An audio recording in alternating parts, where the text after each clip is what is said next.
Just fine. So it might sound like from that introduction that I do a lot of teaching. Well, I don't do tons of it.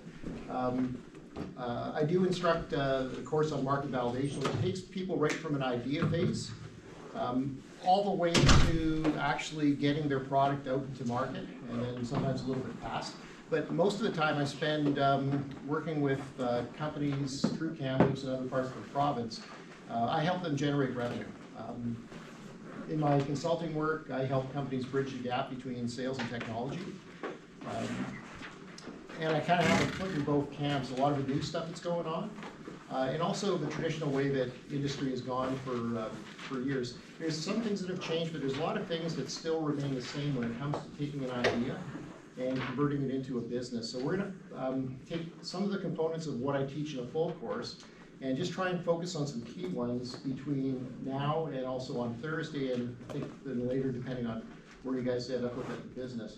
I'm not completely out of the tourism part. When I was young, I was a dive instructor in Australia for 3.5 years on the Barrier Reef, and I did 2 years as a salmon fishing guide in the Queen Charlotte Islands, so that was in way back time. Shows you how old I am. So we will get going on to, oh, I've got to use a slide thing, right? I can click them or you can click them. I'll see how I work out. Okay, so the first thing I thought we would cover is positioning. Have you heard the term used before in what you do, positioning or positioning statement? Anyone familiar with that term? There's a few heads nodding. Okay, positioning really is making your product or service easier for your customer to buy. So I think you've been thinking, or you've been giving some time to and thought to ideas and services for new tourism businesses, correct? Is that right? Okay, good. Then I'm in the right class. So in your ideas, a lot of the stuff right now is trapped inside your mind. You know what it looks like and you know what your service might be. Positioning is where we try to take what's in our mind and get it into a very simple manner so that when you talk to other individuals about it or your potential clients, that you can explain in a real simple term, what is it exactly that you're doing? So I'll take you through a process that we normally work with companies, and positioning is done in any service that you do. So you start always with a hypothesis, because it's an idea, it's a good idea. We don't know if that idea will be a good business, but we know it's a valid idea inside your mind. Later, as you take the hypothesis and you start talking to potential customers, often what will happen is your idea and your positioning statement it'll iterate a little bit. It'll become a little bit clearer because you'll start to hear back from your customers, or who you think are going to be your customers. And they might agree with or share certain parts that they like about your idea, but they might give you some feedback on ways to improve it, so they're going to be more likely to actually buy your product or service. And then finally, with positioning, when you've done enough of the iterations, you're ready to start to go to market to try to sell your idea to someone that will exchange dollar value for that service that you're going to provide. So the key concepts about a positioning statement, but this is relative, this is also the key and most important thing with just any business period, is it first has to be really solving something. So it has to be fixing a pain, a desire, or a dissatisfaction that your customer currently has that you're trying to provide a solution for. So that's the part that's motivating your customer to do something for you. So even if you're creating something that maybe already exists in the marketplace, right, you have to have some kind of a compelling reason to why would they leave the solution that they're at to now go to your new solution. So try to think of what maybe people are unhappy with, and then the next part is value. And you need to have value as a company to cause the buyer to want to consider you. So value isn't always what you feel is value. Value comes from the customer, it's customer driven. So you might think that a person wants to do this new maybe tour that you have because it's so great and exciting. Well, they're going to tell you if it's exciting to them. It's exciting to you, but value really comes from the customer driven. So value comes from what they say is important to them. And then if you're going to be competing against other similar services or competing against just the disposable dollars that a person can spend towards any type of tourism, you have to be able to show some kind of differentiation. So it's really what makes your particular service different or more exceptional than something else. Does that make sense so far? Okay, well let's start breaking it down into what we call the value chain. How are you delivering your service to the end user? I'm going to throw an example here. Oh, what did I do now? Was it a link? Did I break it? No, or did I just turn the screen off? Oh, there we go. You're back in the game. Just a couple other buttons that do different things here. Okay, so if we were just thinking about a fast food chain, we want to know, well, what is a value chain? Where's things coming to? We want a sandwich to be able to buy in the end. Well, there's a whole bunch of value chains, but here's a real simple series of activities which combine into a business process. You know, you'd be growing the wheat for flour, turning it into flour, then a baker's making money again and creating another business, finally it's going over to maybe a Subway, where they're going to create a sandwich which will eventually get to the end part of the consumer. Now there'd be a whole bunch of other things involved before getting it, but each part is its own particular value and business process that make a part of a particular chain. Often when we create a business, we are some part of a larger structure of businesses.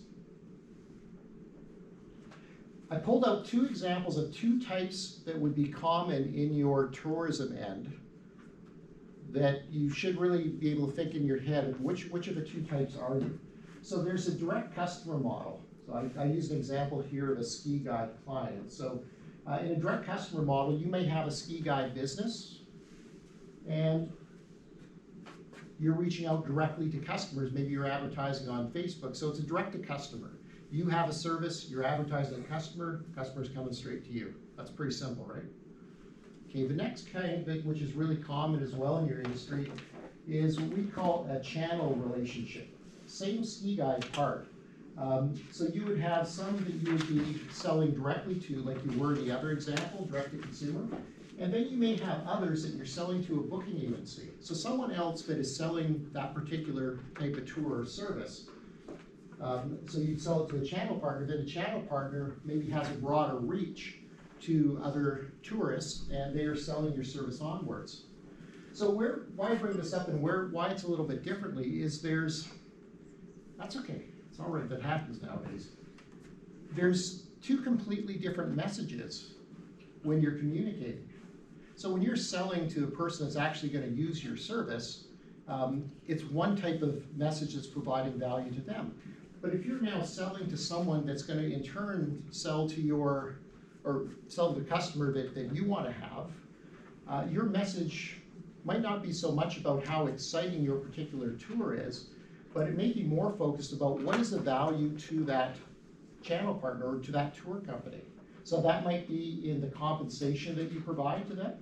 It might also be to expand their market because now your offering is something that they can sell in addition to other offerings. So two very different messages. So when you're thinking in business, you really got to understand what type of business model is it? Am I selling directly or am I selling directly and to a channel partner, someone else is going to sell again? So if you are selling to the channel, then you're going to need to create two different positioning statements for it. Are you with me so far? Mm-hmm. Okay. And you can think of the channel partners as, remember we talked about the travel trade, but all those businesses that buy and resell tourism products? Yeah. That's what he's referring to. Okay, so segmentation. The other thing we want to really know when we're creating a business model idea is, who is your ideal customer? Like, who are you really trying to target to get to? Anyone have just an example of a business idea they're thinking of? So we just maybe think about who that customer is. We want to be brave and throw their hand up? Yes? It's glamping, like luxurious camping experience. It's camping experience. Yeah. Okay. All right. So we can say camping experience. We might say, well, who's our ideal customer? And we say, well, virtually everyone, because everyone can camp. But if if we had unlimited dollars, we could probably try to market to everyone, but chances are you're gonna have a little limited budget when you get going, right? So you don't have as much to spend on advertising, which means that you really have to target who is the most likely group of people that would buy my particular product or my particular service, because if you run out of money before you find those people, that great business idea isn't gonna turn into anything.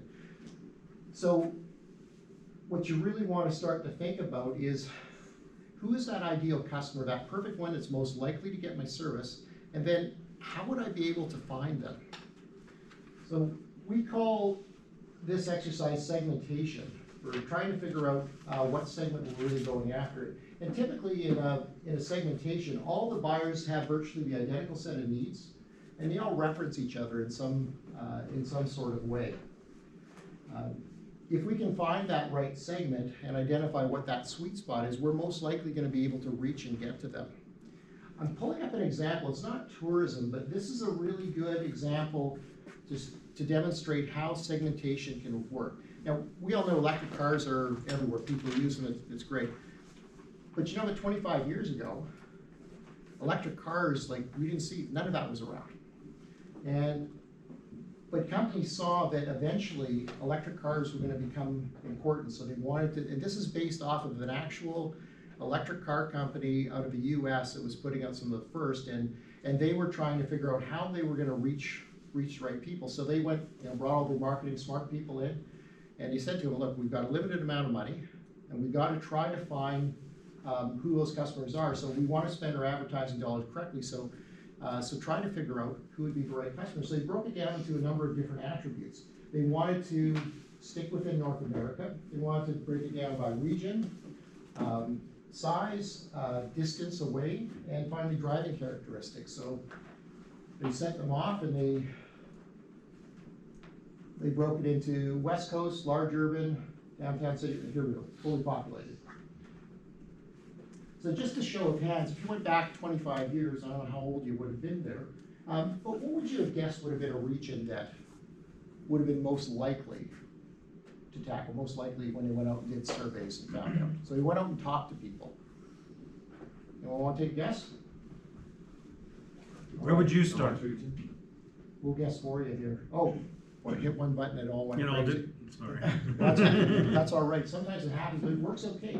So of all the choices, they found that it was most likely that people on the West Coast would be most interested in finding it. And it wasn't large urban, which I think a lot of people would guess it would be those big hubs like downtown Vancouver or whatever, but it wasn't. It was smaller urban, ended up coming out as a result of the surveys.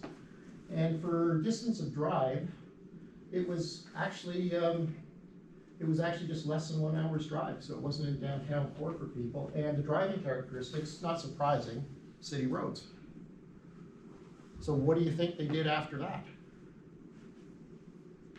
Oh, come on, take a guess here. You think they were ready to go to market and spend their advertising dollars?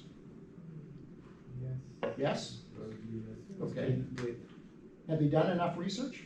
It depends on the type of survey they have done and the research, the whole process. Okay. If they have done more efficiently and they are 100% sure that this is Alright. our market, then it's good to go. Okay, anyone want to disagree with him? Or is he right? Would you want to be more targeted than this or less targeted than this?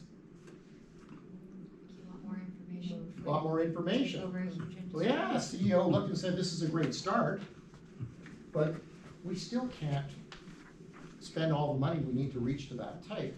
So they sent the backup. So this is the information they gathered so far, was that their ideal customer from North America lived on the West Coast, lived in a small urban setting, drove a commute that was less than 1 hour, and mainly on city roads. So that's good information. But he said, okay, we'll go and try and find a few other things. So he said, now let's figure out if there's anything that relates to their marital status, maybe their income level, education, possibly political views. So a few more ways that you can break this down. You know what this sounds like a lot what we can do now? It's like on Facebook, we can target and break down different parts so that we get a really small dynamic, okay? So if we look at the ways that they tried to do more survey, and now they've Canadianized these. This was in America, but they put Canadian political companies in. So, marital status, any guesses? Married? Single? Okay, we got a little bit of a split.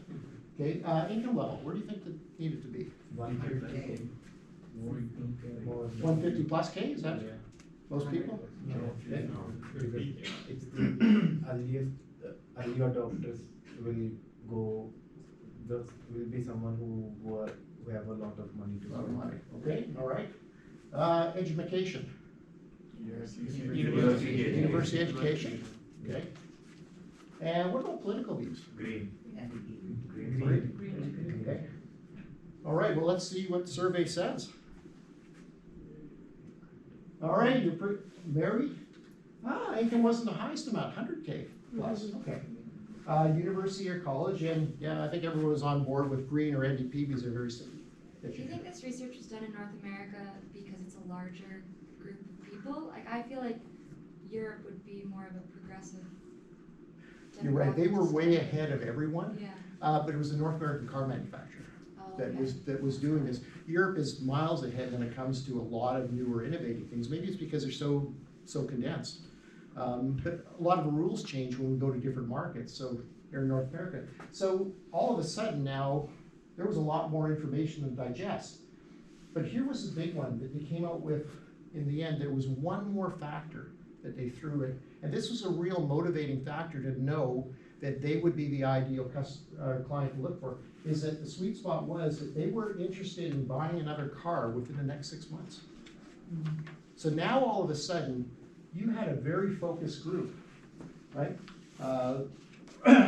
They lived in North America, they were married, they earned over $100,000 a year, university or college, education, Green Party was their main level support, and they're gonna buy another car in 6 months. So if you break it down now, there was no Facebook at the time, but can you imagine if there was? You could have actually punched in all those things into Facebook, and you could have just put ads directly in front of people. So they had it a little tougher back then because now all of a sudden they have to look at what magazine readership people were having, what type of TV programs, that they were getting the commercials in the right way. But this allowed them to actually spend money efficiently and get people into buying it. And you gotta think, if they failed at this, it might have been more delayed to get electric cars now, because it would have just pushed things back a little bit. So targeting helps companies of all sizes and types make sure that they can live long enough with their business to be able to find enough customers to get going. So I've put some homework exercises I've given to David that he'll put up on Moodle so that you can kind of map out some of these things yourself with your idea. The more specific you can be to actually find who those first people would be to buy your particular new tourism idea or tourism business will help increase success. Because you probably have an idea that will work. You just have to be able to look at a crowd like this and figure out, who should I be talking to? Like if you walked into a room of 1,000 people, you got an hour, who are you gonna walk over to and shake their hands with and talk about your idea? So segmentation is really a lot about that, being able to have some key attributes that we can look and we can determine who are those most likely candidates and be able to communicate our message to them effectively so that we can get those first sales that we need to make our business take off and get off the ground. Are we all good with that? Now, is there a section of your final project that asks you to define who your ideal consumer is? Yes. Oh, The wow. answer is yes. You must create a persona for your ideal consumer. Well, good. So we're on the same wavelength. We're on the same page, you betcha, Okay, Joe. all right. Okay, let's move into now crafting a positioning statement. We're gonna go through it line by line. Anyone heard the term elevator pitch? Yes. All right, okay. Elevator pitch, positioning statement, they're names for something that's very similar. People watch Dragon's Den or any of those programs ever? You know what I'm talking about, where they go over there and pitch? A lot of times a shortened version would be their elevator pitch or positioning statement. And that's all TV, it's not really how it works in the real world. The premise of the elevator pitch is you got into an elevator with Elon Musk. You've got the ride of the elevator to explain your idea and get him on board. So be able to communicate things in that short, specific way. Yeah, so something just really, really concise. A person isn't gonna give you very much time. Like when you bump into people, it might take you 15 minutes to get everything out of your mind, but you're gonna get bored after a while. So the purpose with a positioning statement is if you're talking to a whole number of people, you're gonna bump into people, and what do people do often when after they shake your hand, you know, you exchange names, what do they often ask you? What do you do? Yeah. Well, a positioning statement is sort of the answer that you should have. A lot of times what we do is we don't answer their question. So they asked us, what do we do? What do we usually tell them? We tell them what we are. So we tell them what our position is, right? I'm a branch manager at a bank. Well, they didn't ask you what you are, they asked you what you do. The better question or better answer might have been, you know, I help people get the financing so they can buy their first home. Something that actually is what you do. So positioning statement, we want to talk about what is it that we do, because if we've done it well, they might look at us after we've said our just quick few lines and say, wow, that sounds interesting, can you tell me more? And then you get the opportunity to tell them more. So it's all about being quick and concise so that they are interested and they want to know more. So if we break it down into 6 easy lines, we have the first part is, number one, who is it for? So for is that targeted market customer, which you should have figured out earlier back when we were talking about who is your particular product or service for. So it's that specific customer in that particular segment that would be that ideal customer for you. Okay, the next part is what do they need? What is that hurt or pain? So what is that thing that you are solving? If you're just doing exactly, you know, or if there's no pain or no hurt, there's probably no reason for them to move on. So if you're going to create a business targeting people that are already very satisfied with what they have, what are your chances are that they're going to move over to you? Low, yeah. So how many of you stayed up late thinking about an idea? Anyone? Okay. Okay. But think about it. If we try to think of an idea or create an idea, we're creating something that we believe is a pain. Now, the easier way to business is to actually go and maybe look and talk to some people and find out what are you not satisfied with. You could talk to them about different tours and things. What do they like, what they don't like, or what are they missing? Or if they could create something, what is it, what would it look like and why? So if people can share what their pain is, or what they're not happy with, or what they feel they're missing, then actually if you built a solution around it or a service around it, you probably would have some customers because they're already telling you the key thing is what are they dissatisfied with, what would they like, and you're just providing them what they want instead of trying to create something and convince a person to do it. So line number 2 is, what is that need? So it's whatever that need, the pain, the hurt, what is that compelling reason why they're gonna want what you do? And in tourism, it can be a lot of different things. Sometimes we get focused on particular products, but some of the needs that we have are adrenaline for some people. That's why a lot of different things are created, whether it's zip lines, etc., that give that particular feeling or rush. Could be scenery related, could be a whole number of things. So needs aren't always, or pains aren't always tangible. Sometimes they are very emotional things that we are solving for customers, but we have to know what is that emotion that we're trying to solve for. Okay, then product X, third line, is the category. Category is important because that's often how people will find what our offering is understand what the category is. And how do we find things right now? What's the easiest way to find something? What do? We go on to We go into Google, right? We Google it, it's a word now. So if you wanted to find out what is your category, how would a person find your particular idea, your particular service by Googling? What are the things that they would enter that would pull up your idea? So that gives you a really good hint of what your category should be, something that you would be finding by that particular word or term. Does that make sense? Okay. That's actually a neat way of thinking about what you're trying to sell. Is like, if somebody were to Google Kamloops blank tour or Kamloops blank experience, what would the blank word be for you? Or what would that series of words be for what your experience is going to represent? Now, if you're doing something that is completely new, that doesn't exist, I'm actually meeting with a student company next week that have axe throwing as a. It exists in lots of places so I far. found Yeah. that out now. Yeah. I Googled it and found I didn't even Yeah. know it existed. But say no one had knew it existed yet. If you're creating something that isn't really easy to Google, you're not all lost. Try to think of what other things are similar that would compete for similar interest to that type, and you can go down that pathway as well.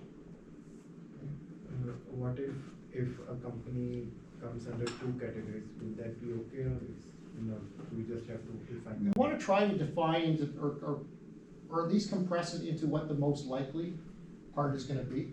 And yes, in a lot of things we can find multiples. In positioning, you may have lots of different offerings. What we try to do is just combine it down into what are those key offerings that should drive interest in your customer.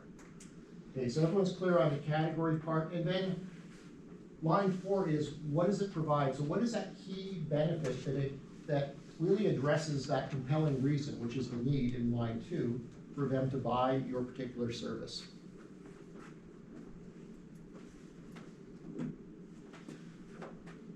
So if you can't think of a compelling reason, you should probably be back to the drawing board, because you're gonna need that. You're gonna need them to look and say, man, thank goodness you're doing this service, because I have been dying for wanting to try that out or go on that type of experience. Okay? So line 5 of the positioning statement is,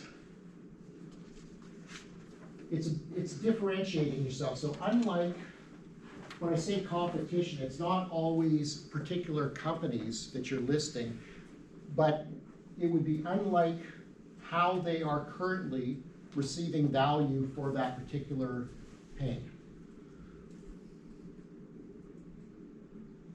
So skip the dishes. Anyone heard of them? Okay, but when they came out, like, think about it, it wasn't long back that you could only get pizza and Chinese food delivered. That was the common ones, right?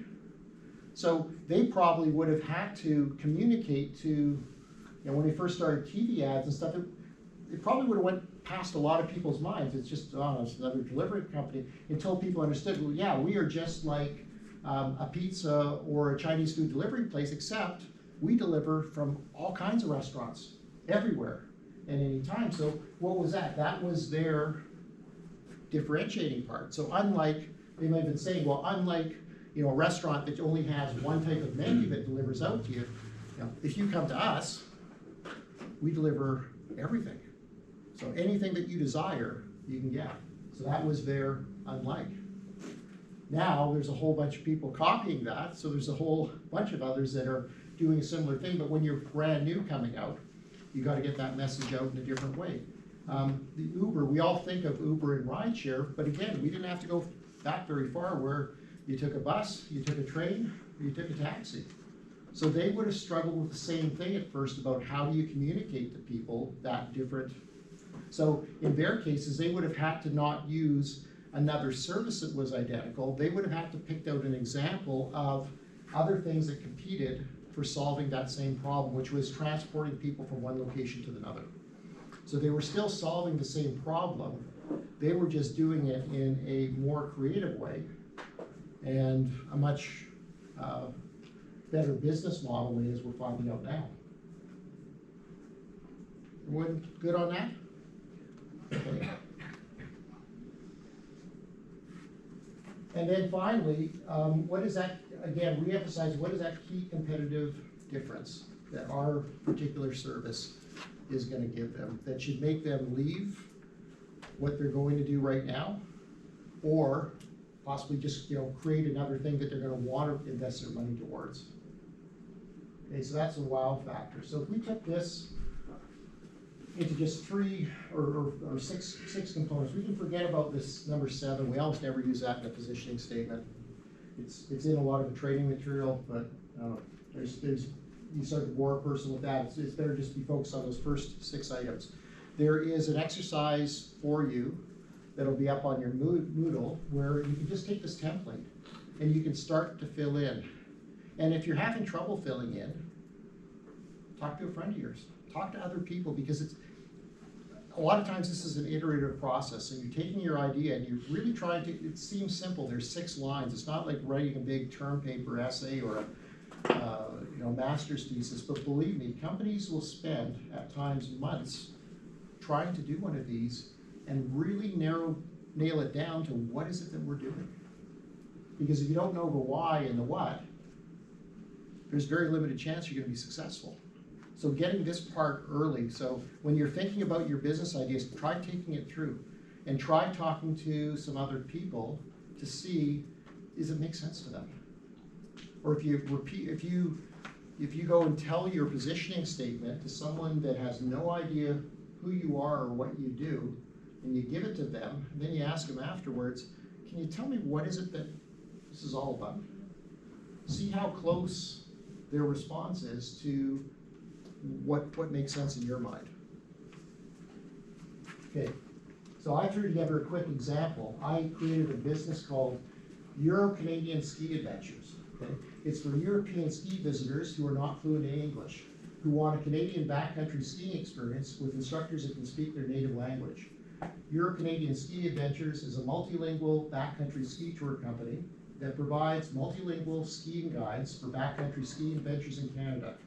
Unlike traditional backcountry ski tour companies that rely on their clients' ability to speak English, our service matches up European ski groups with top-notch instructors who speak their clients' native language. That's just a simple way of translating a business into those 6 lines. But it just says what you do and what you do that's different. Now, if this existed, you would probably ask some people, like, you'd probably be trying to get some feedback from potential customers, because we don't know right now. This is a hypothesis. What are we missing in this equation?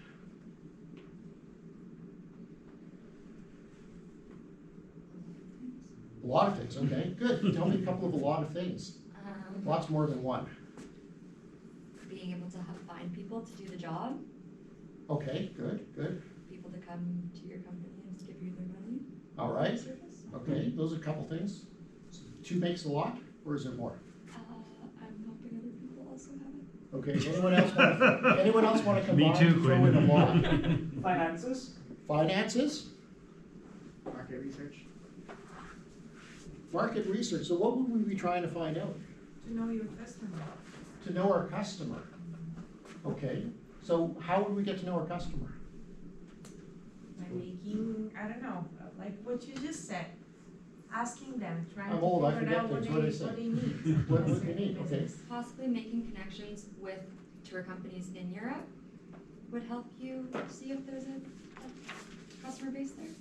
Okay, all right, we're starting to get into that right track. Like, all those answers are right.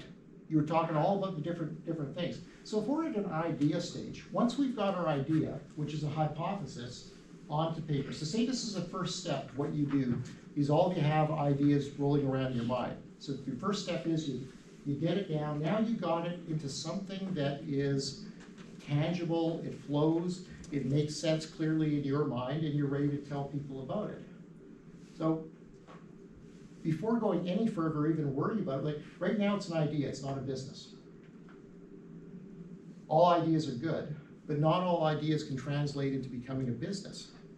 So before we spend any money or put a ton of effort, probably the most important thing would be that we talk to the actual people that we feel would be our customers.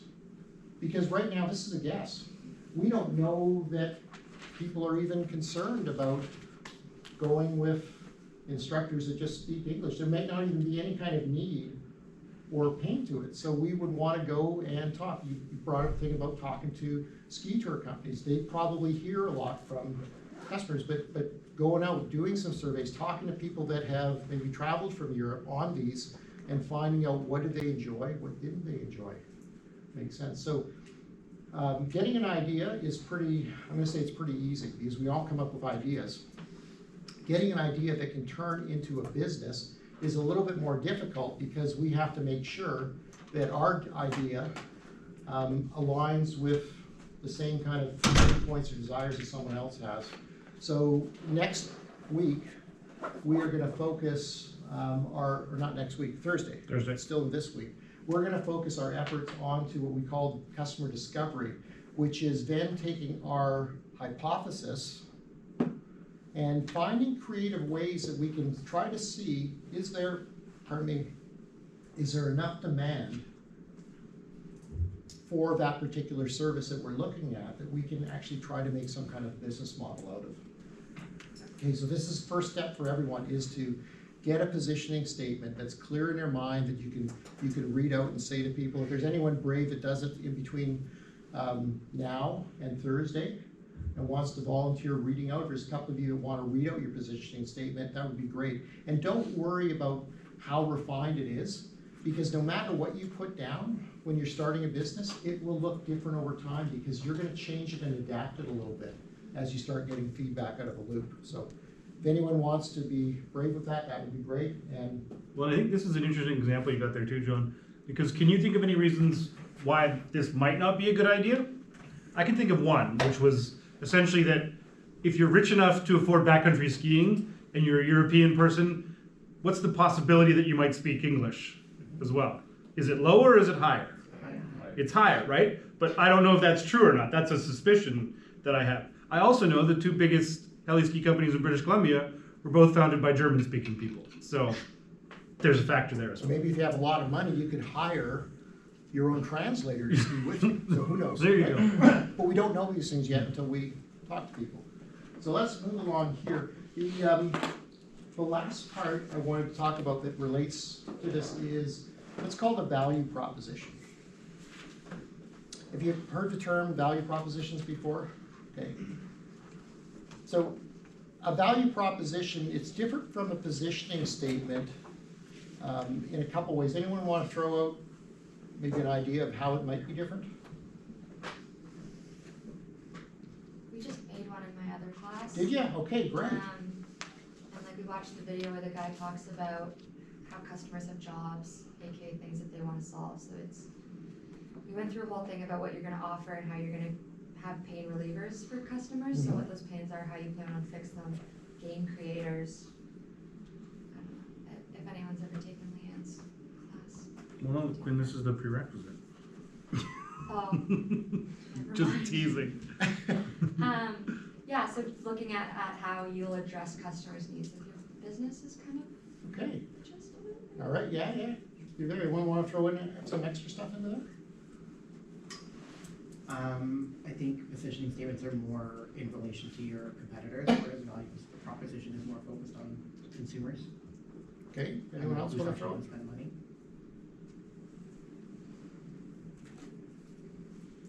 So in a way, you can probably say positioning is like how you mentioned how I'm different from others, while value is how I'm good for you, specifically you as an individual customer. How I'm Okay. good for you, like a relationship thing. Okay, we got good answers. You all have lots of good things rolling around in your mind, which is good to see, and some different thoughts. So let's go back to when we introduced positioning statement.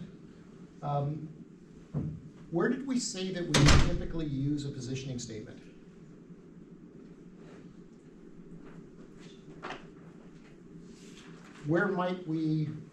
What kind of situation might we find ourselves using a positioning statement or an elevator pitch? I think when we're trying to sell our product or experience to the third party, like to someone else who will sell that product, and the value proposition will be when we will be pitching it to the customers directly, I guess. Okay, anyone else wanna throw some stuff in? You don't have a lot of time. When you don't have a lot of time, okay, Like, would you use the positioning statement when you don't have a lot of time to get the point across quick? okay. I think maybe a customer that is not interested, and he's saying that directly. So what do we want you to talk to them if they're not interested in our stuff? It happens, if you can sell a product to a person even that is not interested, then you're not a good sales, in my opinion. I used to work a sales job, I know how it is. Okay. We don't have enough time for you to argue that one with So- you, but. So positioning can be used to market yourself, while just marketing. Okay. While value can be specifically to sell yourself. All right, okay, we're getting on track. So, a lot of you had different versions of the right part. So positioning statement is really when we're introducing our product. So we're not selling, it's nothing more than what is it that our company does. So we would use that when we would meet anyone. And a person would ask us, what do you do? Right? It's really a statement of, what is it that your company does? How do we provide value? Apple says they build beautiful things. They don't build computers. They don't build it. They build beautiful things. They've got a very interesting way that they position themselves. So it's an introduction that hopefully will get people curious. So if you went and you gave your positioning statement to 100 people off a street, the ones that just nodded their head after you gave it and had really no interest, you probably just carried on talking about other things, because whatever your positioning was didn't really stimulate something. But let's pretend that there were 10 people that said, wow, well that's neat. How do you do that? Or how does that service work? What does it cost with it? Now these people now have shown that there was interest. So a value proposition starts to come in afterwards, because that's the first phase or first beginning to how we actually try to sell our particular product or service. How we're going to start to prove out that that our value makes sense for them to consider, because we've isolated that they have interest. A positioning statement will help you a lot of times determine who has interest. So who might be those ideal customers that we want to spend more time talking with, because we don't want to have a long conversation with those 100 people in the lineup, because we'll run out of time before we maybe get to the handful that are really interested. But when we get to those ones that are really interested, now we want to be able to try to find out if our particular value is strong enough to move that sale a little bit further along. So there's different people that influence a sale. We'll call them different kinds of buyers. And a value proposition speaks to the different needs, specific needs of these types of buyers. So we have our user buyer, which are the people that will actually use your product, or those would be the people, if you had a tour, that would actually be the ones going out on that tour. Okay. A technical buyer is a person that a lot of times they can say no, but not always yes to a product. So they oftentimes give you the okay to proceed. So they might be the ones that are really worried about maybe the safety of something or the logistics of it. An economic buyer are the people who can actually write the check, pull up the credit card, give you money for it. Okay. Am I losing anyone, or is this making sense? You can always just put up your hand and say, John, you're full of it. I don't agree. It's okay. I'm not going to take offense to it. Yes? Would the technical buyer be like somebody that lets you talk to them, even though you're gonna say no again? They're just polite. They're just polite. That's it. No, I think, Like, what would be an example? well, so like, let's say we're buying things for the university, and like, let's say it's computer software, and I think it's a great idea, I totally need it to do my job, and then I call IT and they say, you can't have that, it won't work with our system. That's no, it's not necessarily that they could have said yes to buying it, but it was just like, that doesn't work, you should find one that works with our system or something like that. Right? Yeah, Does that make sense? That's a good example. Yeah. And the same token, there could be another department that maybe deals with compliance within the university. Mhm. Does it meet, the particular compliance. We're a very international school here, so maybe it needs to have a language requirement that is broader base. Yes? Wouldn't your economic buyer overlap with the user and technical buyers? Ah, it's interesting. Are these three individual people? What could they be? Same person?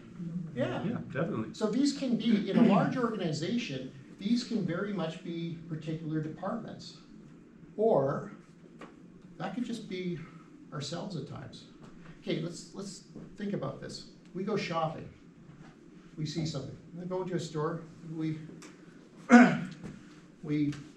pull up an item, maybe it's an iPhone. And we pull up this iPhone item and we, here it is. And we say, wow, this is really cool. It's camouflage and it's bright lime green. I love this, right? Feels good in my hands. This is my user buyer starting to speak now because you're falling in love. Think about it. That's what happens first a lot of times when we're looking at things. We get drawn to it because we like its usability. The thought of doing something. Maybe it's a tour. We want to do that. So that's our user buyer. So we have different hats. So we're the same person, but sometimes we change hats. So at first we're drawn in because of the use part. But then we start looking and saying, wow, really doesn't have a lot of extra function that I already have in my phone. And I don't know, maybe, I don't know if it's going to work with this new software going in. Maybe this only holds X amount of. So now we start to our other side of trying to make sure, the technical buyers oftentimes trying to make sure that logical part is working and in place. Okay? So if our technical or logical part starts to justify, yeah, okay, it still makes sense, I really like it, and it's starting to tick all the boxes of the parts that are really important for it to work. Now, we're just about ready to buy, but then we take off that hat and we stick on our hat of the economic buyer. So it's that other part of mind that maybe puts the cell phone down for a second and it opens up the wallet and starts to look and say, wow, this is all I've got now for rent, and I still want to go here, and I got to put gas in, I got to do all these other things. So now you're trying to sell this other part of your brain. And maybe if that part of your brain looks and says, yeah, but I've got birthday money coming in another few weeks, I'll be fine. So you put your wallet away, take off that hat, you go right back to the user buyer hat, pick up the phone and you buy it. Right? But those were three different distinct stages that you were going through to make that decision. We do it all the time. In large organizations, it will often happen in different departments. So let's look at a couple of examples. I feel like I do it every September when the new iPhone comes out. Yeah. Right? Yeah. Do I need this? Yeah, but I mean, and marketing often plays to those different parts of our mind. So value propositions, in order for them to be effective, we need to have them speak to the different parts. So what does that tell us about a value proposition? Should it have an S on the end? Yeah. Because we would need to have enough value propositions for the different types of buyers. So we're really speaking to the right message. Because if we were going in a store, maybe we're shopping and looking for something. Think about the next time you're going to a store and you're talking to a salesperson. They'll often, they'll address the part when you're talking about how wonderful and nice it is. Then you bring up a few questions of, is it going to work for these different things? So then they focus, now they're not talking about the feel anymore. Now they're talking about what the specifications are, what it can do. And then finally, if that makes sense to you, and you're trying to figure out, can I afford to buy it? They say, well, don't worry about that. You can have it on 12 months free financing. Okay, what are they doing? They are now trying to give you that value reason why you can afford it. Yes? Can technical buyers also be like gatekeepers that are stopping your product or service from getting to market, like the FDA or like other? They could be, because it could be a compliance-related thing. So just to keep in mind, so with the value proposition, you're going to need to be able to speak to those particular parts, which you're not doing in a positioning statement. So user buyers could be people actually using your things. So maybe it's the adrenaline rush. It's about fun, learning, safe environment, capturing memories, whatever it is that your particular service is providing. A technical buyers, HR departments for corporate trips, maybe it has to meet their guidelines. Travel agents, maybe it has to fit their particular tour groups and styles. So if you had a channel partner going to a tour group, you may have to satisfy that. If you're running some kind of an adventure tour, maybe it has to meet mom and dad's idea of safety. And then finally, in economic buyers, the ones that could cause it to be written. So in the simplest way, if it's just one person, it's you. But there's also personal, there's people who control the finances for different groups, etc. Purchasing department, if this is a corporate trip, that has to be up with. And of course, back to the, with young people at home, it's mom and dad's credit card, if we're gonna spend on that. So in each case, if we wanna sell our product effectively or our service to a market, not only do we have to be able to position it correctly, but if the person's interested, we have to be able to show the value to each type of buyer, even if it's just one person, but be able to speak to the particular needs that each of those buyers have, from the usability and the function part, to the logistics part, to finally the finance part.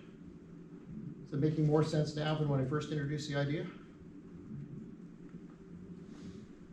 I have a question. Yes. So don't you think that you were telling first the user buyer, then technical, then economic? Don't you think economic come first and then user and technical? They can move in any order. And there's no, because people's minds change back and forth, and same with if you're having a group meeting, if you are a little bit schizophrenic, you can handle value propositions very well because you can change places in your mind constantly. But when you're trying to promote your product or your service, you will often bounce back and forth, and it's because people don't go in an order. When a client that might be looking for your service starts to ask particular questions, if you stop for a minute and just think to yourself, what kind of hat do they have on right now? Are they asking these questions because they're worried about the cost? Or are they asking these questions because maybe it's the part of, is it gonna be in both languages so I can understand when I'm on my hike or whatever, so I can find my way around? So try to think where they're coming from, and then you can provide the particular value proposition back to them that is relative to their question. So we're gonna kind of end the presentation part of today on this note. Value propositions, unless I have another, oh, here I do. Okay, that's still one more slide to go. Two more. Oh, two more, okay. So with value propositions, you should have one for each type of buyer.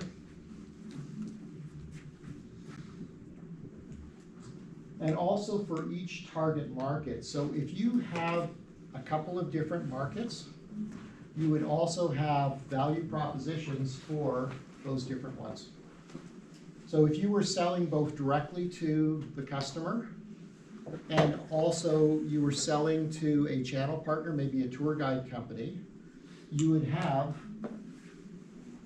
value propositions for each of those groups. And if you have multiple products or services, you have the branches go out further. But this is sort of how you build out your story. We don't have time within the constraints of these two sessions to go deep into value proposition.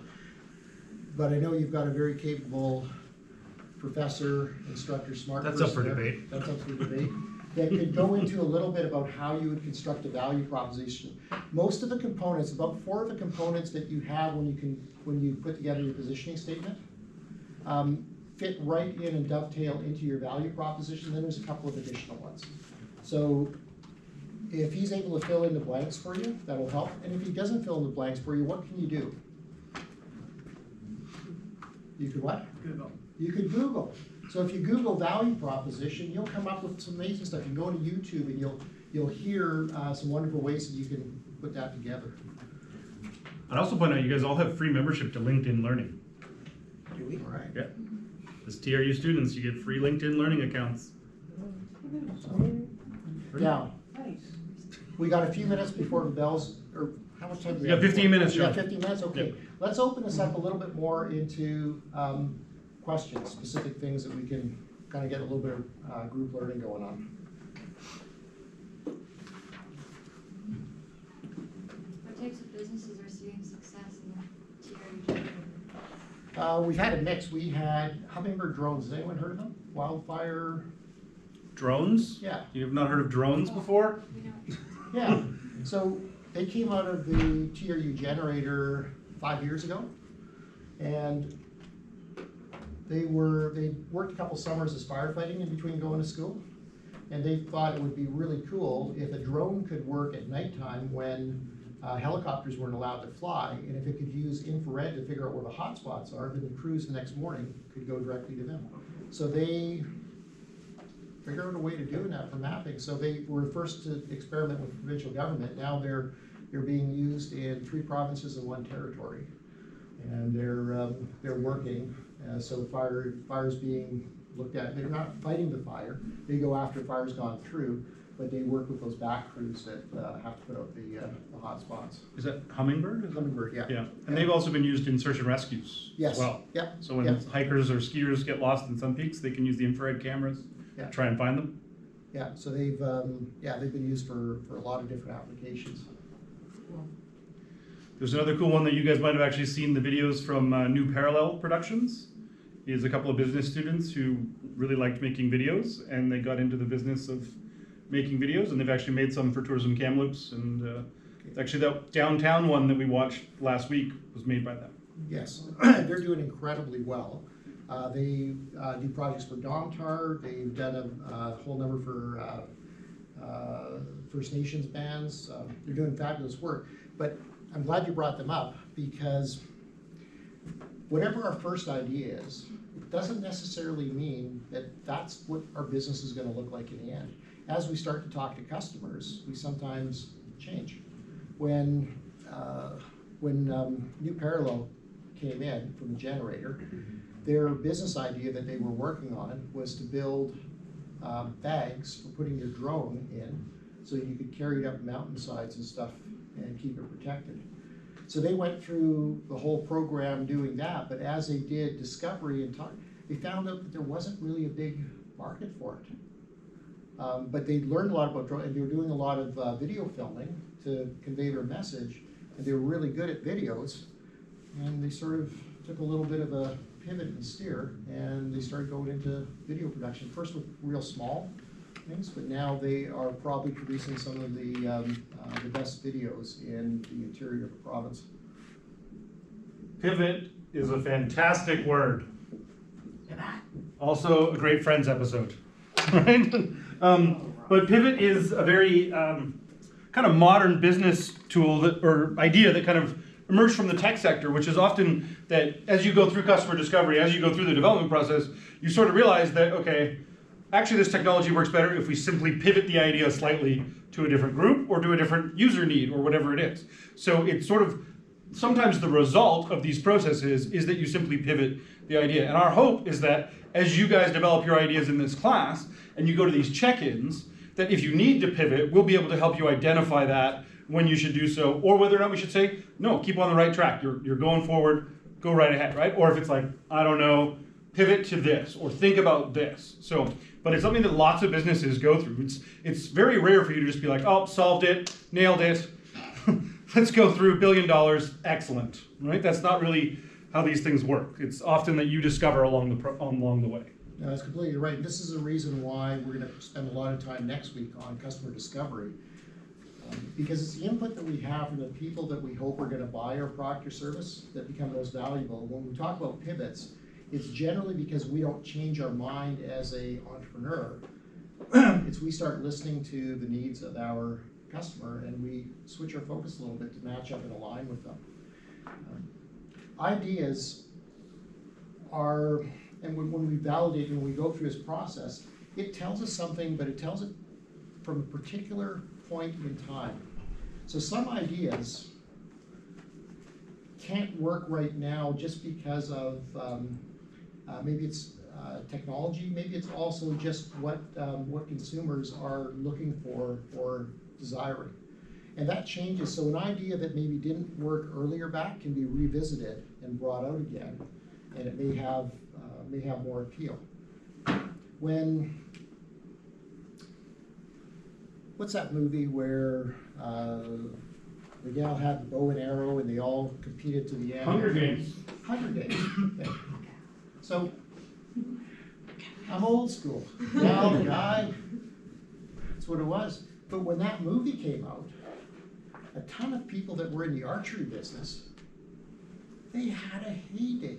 It sparked so many girls and boys to go out and want to have bows and arrows and do something. It created this mass market. Why? It was just a timing thing. A movie instilled a bunch of people, and all of a sudden, businesses could be built around that. So if you are at the right time and you're catching a wave that people are excited or interested in, it's a perfect opportunity. You know, right now there's tons of people that are trying to do variations of Uber or variations of Skip the Dishes. Everyone's trying to think of what is another service or product that we can use, people that are not our employees, to deliver those services. So that's a particular trend that's kind of catching, and there's an awareness now for it. Because 10 years ago, before that became popular, you could have explained an idea about what you were going to do, and people just shaking their head. And it wouldn't have made sense to them. Now some of those things make sense. So our habits keep on changing, so your ideas are going to change. So if you create a wonderful business idea now and you get your model working, chances are in a few years your model is going to change, because if you're going to be successful, it will continue to adapt to what the particular needs are of people. Grocery stores are not going out of business right now because Amazon started to deliver. You go to Superstore, every month there's a few more spots for people to pick up their groceries because you can use the app and come in. So we need to just always be thinking about how we're going to change and adapt to our particular customers. So in tourism, you're always going to be maybe providing a service that is entertaining, but what we call entertaining, or what we call hospitality, is going to continue to change.